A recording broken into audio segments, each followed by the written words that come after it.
like that, like this, like that, like this, like that.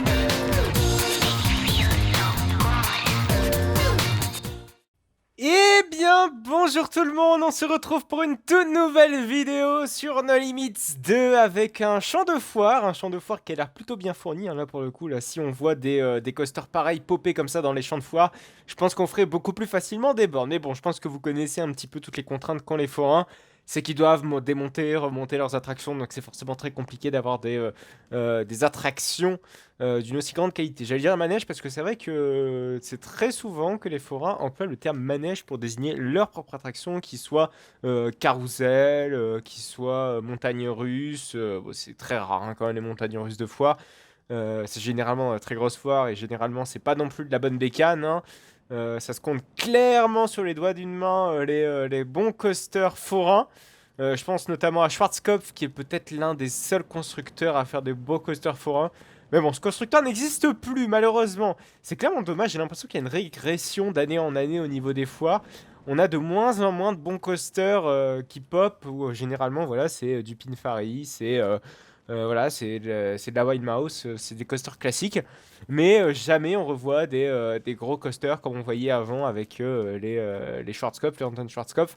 C'est clairement dommage qu'il y ait une régression sur ce point de vue-ci. Alors peut-être que que ce n'est uniquement de ma vision.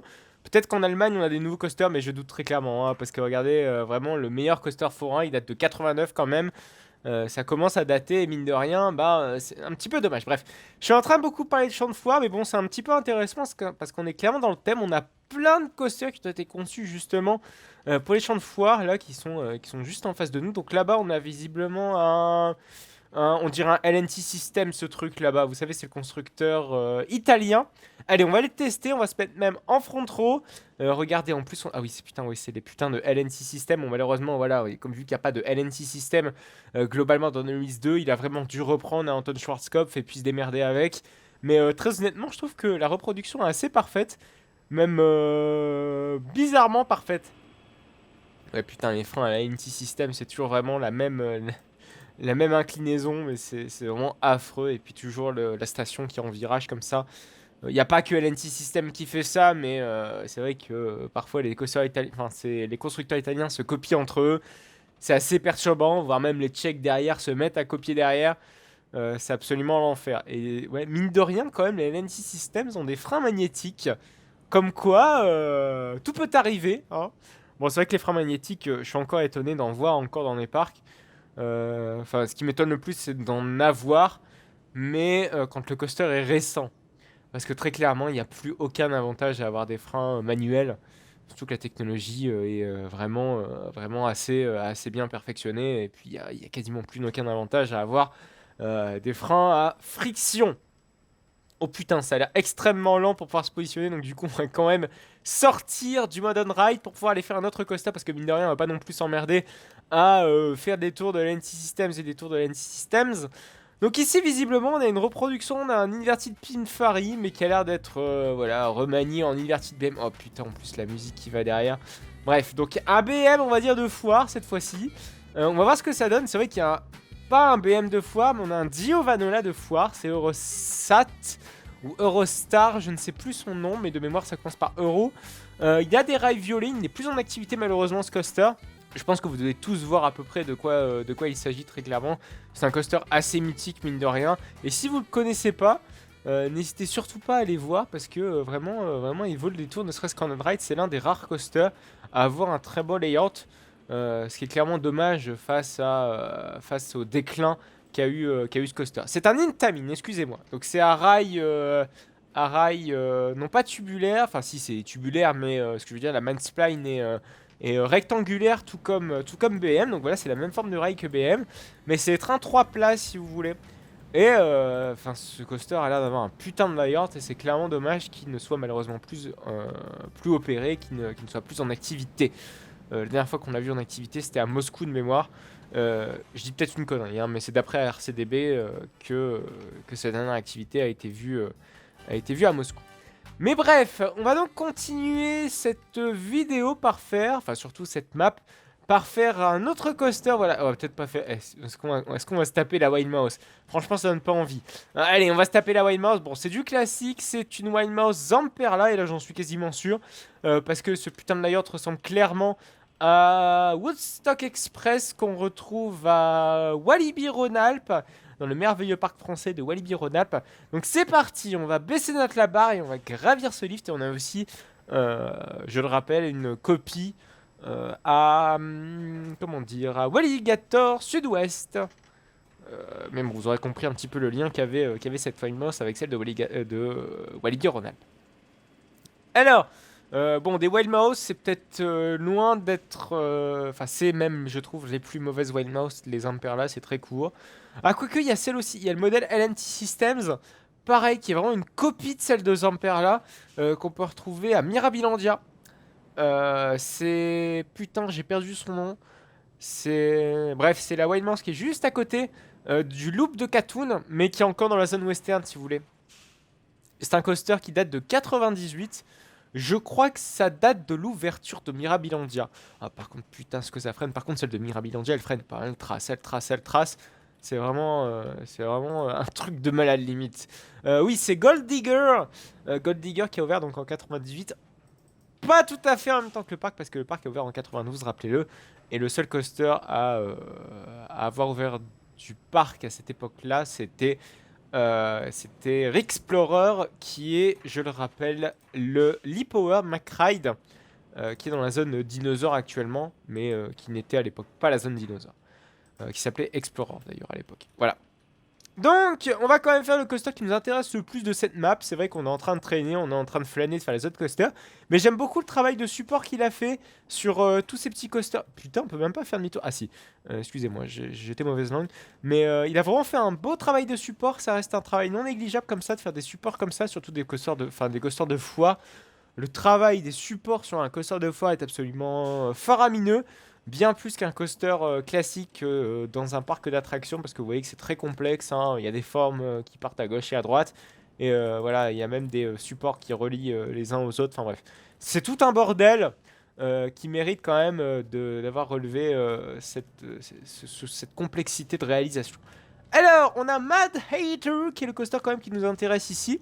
Alors, j'aime beaucoup déjà quand même ce qu'il a fait, parce que généralement, quand on a des attractions de foire, on a toujours une petite guérite qui vend les tickets. Et derrière seulement on peut rentrer dans l'attraction. Et je trouve intéressant, il a thématisé. Généralement c'est vrai que les forains thématisent leur petite guérite. Généralement le seul truc de thématiser, hormis la station et puis, enfin en fait la devanture. La devanture et puis le reste c'est généralement pas thématisé. Hein, on les connaît nos amis forains. Alors Mad Hater, donc visiblement c'est un rapport avec les jeux de cartes, où ça me fait vraiment penser à l'univers Alice au Pays des Merveilles. Dans cet esprit, voilà, ouais, on a toutes les formes des jeux de cartes avec le pic, le trèfle, le carreau et le cœur. Et c'est parti, donc il nous a concocté ici un petit Infinity Coaster Gerstlauer. On va pouvoir embarquer au premier rang pour pouvoir avoir une vue absolument magnifique sur ce coaster. Donc visiblement il est déplaçable, un petit peu comme les finalement Typhoon à Bobby Island. La différence près qui n'a jamais été déplacé Typhoon à Bobby Island, en fait il n'est pas déplaçable, hein. C'est juste qu'en fait on a une semelle métallique. Vous voyez le truc? Mais bon, là je suppose que clairement ici on a affaire à un coaster démontable, parce qu'on est quand même sur une foire, on a que des coasters démontables. Ça ressemble absolument pas à un parc d'attractions, et en plus le fait d'avoir mis une guérite comme ça en face, je pense qu'il est clairement parti du fait qu'on était sur quelque chose de forain. Alors ici on a affaire à un multi-launch coaster, même un triple launch coaster, pas un multi-launch, hein, vous connaissez la différence. Un triple launch, excusez-moi, c'est comme Star Trek Operation Enterprise et Gold Rush. Un multi-launch c'est comme Taron et tous les Blitz coasters en général. Sauf Toutatis évidemment, et puis Pantheon. Parce que voilà, le triple launch on parle vraiment de premier launch en avant, en arrière, et puis encore en avant. C'est ce qui est Fury. Voilà, c'est clairement, je pense qu'on est sur l'inspiration Fury, dans l'idée. Hein. En plus, avec cette flèche qui est assez emblématique de Fury, il a même deux flèches, ce Fury. Bon, Soleil-Art fait clairement penser à un mélange entre Fury et l'Eurofighter de Bob. Oh putain, par contre, ce changement de direction doit être ultra intense. En plus, il a l'air d'avoir des airtime ultra sympas. Bon, par contre, on va parler des couleurs un petit peu après. Mais là, ça me paraît un petit peu ambitieux là-dessus. Hein, très clairement, les couleurs, ça me paraît être un petit peu dégueulasse. Et ouais, oh putain, en plus avec les freins penchés de l'Eurofighter de Bob de Typhon. Ah mon dieu, mais c'est vraiment un mix des deux, vous savez. J'ai pas encore testé Fury. Ah, ça commence à dater, mine de rien. Il a ouvert en 2019, le Coco, je l'ai toujours pas fait. Ça fait des années que je le dis que je dois le faire. Enfin, ça fait depuis son ouverture que je dis justement que je vais le faire. Et finalement, je suis jamais retourné à Bob. En même temps, le parc ne fait clairement pas rêver. Hein, soyons très honnêtes. Mais bon, il va peut-être falloir quand même que je bouge mon cul pour aller faire ce coaster qui est Fury. Voilà, donc c'est la fin de ce merveilleux coaster. En plus, il a bien fait les choses. Donc il a mis la cabine opérateur vraiment en plein centre de la station. Comme ça, l'opérateur a vraiment une vue d'ensemble sur la station de load and unload. Ça, c'est vraiment très pratique. Il a même une vue sur s'il y a des personnes devant les portillons, si les personnes sont bien embarquées dans l'attraction. Ouais, vraiment, c'est plutôt bien fait. Et pareil, le système de casier qui est plutôt cool. On peut imaginer un opérateur placé ici, voilà, qui place les visiteurs et puis qui gère également les casiers. Voilà, c'est ou même ne serait-ce qu'un opérateur, voilà, qui est ici et qui gère en même temps les casiers et qui gère, je sais pas, un petit portillon qui est juste ici ou un petit comment dire, un petit tourniquet, vous savez, qui compte les personnes qui passent dans ce tourniquet, un petit peu comme en Italie, à Mirabilandia ou à Gardaland. C'est vraiment un système typiquement italien. J'ai jamais retrouvé ça dans d'autres parcs et pourtant c'est super intelligent. Enfin, dans d'autres parcs d'autres pays où on a une petite guérite qui compte le visiteur automatiquement. Si vous voulez, donc par exemple, on a, je sais pas, on a un train de 4 places par exemple. On a un petit compteur ici qui un décompte de 4 places. Et si vous voulez, on a la petite guérite. Donc à chaque fois qu'une personne passe, voilà, ça fait un décompte de -1, etc., etc., jusqu'à ce qu'il ne reste plus de place. Et quand il reste plus de place, en fait, ça bloque l'accès. Ça permet d'économiser un opérateur qui est généralement le placeur. Et ça permet également d'auto-gérer la file d'attente. C'est-à-dire, s'il reste une place, généralement, les visiteurs font tout pour combler cette place. En appelant, pourquoi pas, une personne derrière, en demandant à la personne derrière s'il reste une place. Voilà. Ça évite... je trouve que ça a beaucoup d'avantages. Ça économise un opérateur. Et je pense que c'est clairement un truc que devraient adopter plus fréquemment les petits parcs français. Très clairement, ça coûte rien. Ça coûte quasiment rien en investissement et ça permet d'améliorer les débits pour pas cher. Je pense que les gros parcs devraient quand même garder un opérateur. Mais les petits parcs, je pense qu'ils peuvent clairement le faire. Bon, on va peut-être s'épargner le booster et puis les autres flat rides. Oh putain, il a vraiment fait un booster en plus avec une fondation. Putain, c'est clairement pas rassurant quand même quand tu vois l'épaisseur du support du booster. Et puis, oh putain, en plus la structure comme ça. Ah, c'est clairement pas rassurant. Moi, les boosters, c'est pas mon truc. C'est clairement pas mon truc, vu tous les incidents qu'il y a eu là-dedans. Voilà, j'ai jamais eu l'envie. Ni je n'ai jamais fait d'ailleurs de booster de ma vie. Et ce sera sans doute pas demain la veille. À moins qu'on me convainc à faire un booster, pourquoi pas un KMG à la limite. Mais le reste, c'est niet. Clairement pas un Fabri par exemple, mais vraiment pas du tout. Bref, pour évoquer 30 secondes un petit peu les couleurs de cette attraction, wait, pourquoi pas. Mais what the fuck quoi. Mais il y a des longues portions d'une couleur unie. Après, on a des rails quadricolores, voire de 5 couleurs différentes, mais c'est absolument n'importe quoi. Il est très moche. Ça aurait été bien, pourquoi pas, d'avoir du bicolore avec le noir et le rouge comme on a ici. Ça aurait été sans doute beaucoup plus cool que ces rails qui n'ont absolument aucun sens en termes de colorimétrie. Bref, on va donc passer à la création suivante qui sera également la dernière de cette vidéo avec deux rituels qui est designé par un certain Richard. Donc c'est parti, on va aller découvrir ce magnifique coaster qui a l'air d'être un inverted coaster de chez Bolliger et Mabillard. Bon, pas besoin non plus d'avoir fait des études en coaster pour deviner que c'était un Bolliger et Mabillard, ou plutôt juste simplement d'être passionné pour le deviner.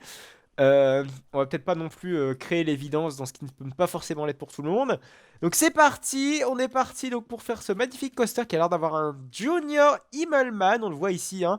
Enfin, un Junior Immelman, on est quand même à la limite du Junior Immelman et l'Immelman, hein, parce que quand on voit quand même l'inclinaison, c'est limite de chez limite. Donc c'est parti, on va aller rider ce coaster. Bon, je pense qu'on va être très clairement dans le classicisme de BM, mais bon, vous connaissez la musique. On va aller d'abord voir, peut-être qu'il y a quelque chose d'innovant.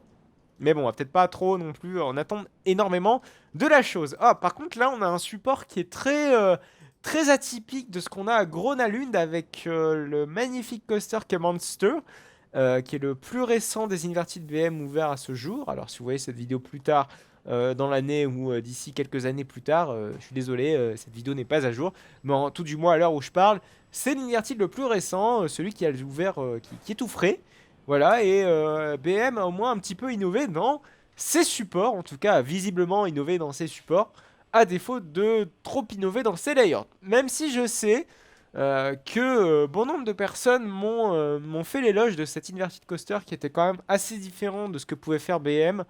Même si voilà, je suis encore très sceptique et je pense que le trip à Gros-Nalune doit être nécessaire pour pouvoir confirmer ça, affirmer ou contredire ce genre de propos. Donc on est parti pour nous installer dans ces merveilleux sièges BM pour pouvoir gravir ce lift et pour pouvoir découvrir ces sensations que propose cet inverted BM. Alors, en plus il est très bien intégré, on a beaucoup de végétation. Par contre c'est ultra long pour ouvrir les portillons visiblement. Je sais pas pourquoi ça met un temps fou. Il y a l'air d'avoir beaucoup de végétation, le coaster est plutôt bien intégré dans la végétation, en même temps il est vert. Vert avec du vert, c'est pas très compliqué pour la VG, même si j'aurais peut-être vu une autre couleur que le vert très clair qu'on a sur le rail. On a même des couleurs, enfin le violet comme ça sur les sièges BM, je sais pas, je suis pas trop fan. J'aime bien les couleurs sobres en général. Par exemple sur Katoon c'est pas trop mal, sur Osiris c'est nickel. Dragon Khan c'est nickel, vous voyez on n'a pas non plus les couleurs. Superman je suis pas un grand fan, alors ok on a les couleurs de Superman, le rouge, le jaune et le bleu. Mais hormis ça c'est pas des couleurs très belles hein, pour un BM, enfin même pour un coaster en général. Je trouve que ça fait over. Sans le personnage Superman je pense que ça ferait over. Je pense que je trouverais ça moche. Mais là vu qu'il y a une justification du thème, il y a un mouet à la place, vous voyez. Mais ce n'est purement que de mon jugement personnel. Et il peut être différent, évidemment, du vôtre. Donc c'est parti pour ce ritual. Visiblement, il y a un rituel de faire un inverted BM dans ce parc. Bon, en tout cas, c'est le nom qu'a imposé le créateur à son inverted. Donc c'est parti, on a une drop qui est très caractéristique quand même des BM, qui fait vachement penser à celle d'Osiris. Bon là, très clairement, on a une grosse inspiration sur Monster. Monster qui a comme ça un gros pilier comme ça central sur sa first drop. Et à plusieurs endroits de son layout, vraiment dans l'optique d'optimiser la place et d'étudier un petit peu mieux les supports. Parce que je le rappelle, Gros-Nalune est quand même un parc déjà urbain, en plein cœur de Stockholm. Et donc la place manque cruellement. Et il a fallu donc étudier clairement le coaster au terrain proposé par Gros-Nalune. Ça a été toute la difficulté de la réalisation de Monster. Mais je serais très curieux quand même d'aller le faire. Je pense que de toute façon, les trips... Il y a vraiment deux gros trips que j'aimerais faire. C'est évidemment celui d'Energylandia, intra-Europe. Hein. J'ai un autre extra-Europe qui doit arriver dans pas très longtemps, si le Covid le permet. Celui de Gros-Nalune, donc triple suédois, avec le classique, hein, avec Liseberg, Gros-Nalune, et puis le magnifique Wildfire à Cold Marden. On a le trip à Energylandia avec celui de Legendia. Et on en a un autre extra Europe qui est le plus probable, qui m'intéresse le plus et dont je suis en train de taffer dessus et dont je suis en train de vraiment de voir ce qui serait intéressant de faire. Mais bref, je vais pas trop vous en dire, je pense que je vous le dirai en temps voulu, puis ça porte malheur d'en parler avant, je trouve. On sait-on jamais, surtout avec tout ce qui se passe en ce moment, on n'est pas à l'abri d'avoir une couille d'annulation. Voilà, donc un magnifique coaster qu'on a fait pour cette deuxième partie d'épisode, qui est très joli visuellement. Alors c'est vrai qu'avec les éclairages verts, finalement, ça fait encore plus ressortir comme ça le coaster. Ça fait un petit peu Loch Ness, vous savez, un petit peu mystérieux en mode, voilà, c'est la créature comme ça, environnante. C'est plutôt cool, c'est plutôt sympa. Après, on a vraiment étudié deux gros coasters. Enfin, on a plutôt fait deux gros coasters. Le premier, c'était un bon coaster forain pour le coup, donc j'aimerais clairement voir des coasters forains pareils popper dans nos foires allemandes ou même ici, même si ici c'est clairement improbable, et même voilà, ne serait-ce que démonter, remonter un tel coaster et puis trouver la place pour pouvoir monter un coaster pareil, c'est aussi une contrainte, hein, la place dans les foires, et puis aussi le coût d'achat, hein, c'est une très grosse contrainte, un forain n'a clairement pas les mêmes contraintes qu'un parc d'attractions, et il en a même peut-être beaucoup plus qu'un parc d'attractions. C'est ça le problème. Voilà, donc on va se quitter pour cette vidéo. Si jamais vous souhaitez ne plus manquer aucune autre vidéo, vous savez quoi faire. C'est de cliquer sur le bouton s'abonner, de mettre la cloche si jamais vous souhaitez être notifié de la sortie de mes nouvelles vidéos. Vous pouvez retrouver donc toutes les créations que vous avez vues dans cette vidéo, c'est-à-dire au nombre de 2. Hein, ces 2 créations, vous pouvez les retrouver dans la description de cette vidéo avec leur lien téléchargeable. Dans la description de cette vidéo, vous pouvez également retrouver mes liens de mes réseaux sociaux, à savoir Instagram et Utip et également Twitter. Utip vous permet de me financer gratuitement en visionnant de petites publicités et ce n'est absolument plus le cas malheureusement, mais vous pouvez encore aller voir mon compte Instagram si vous souhaitez me suivre dans mes aventures dans les parcs d'attractions. On va se retrouver donc la semaine prochaine pour une mise de le samedi à 14 h et le mercredi du Roblox également à 14 h. Allez, à plus tard.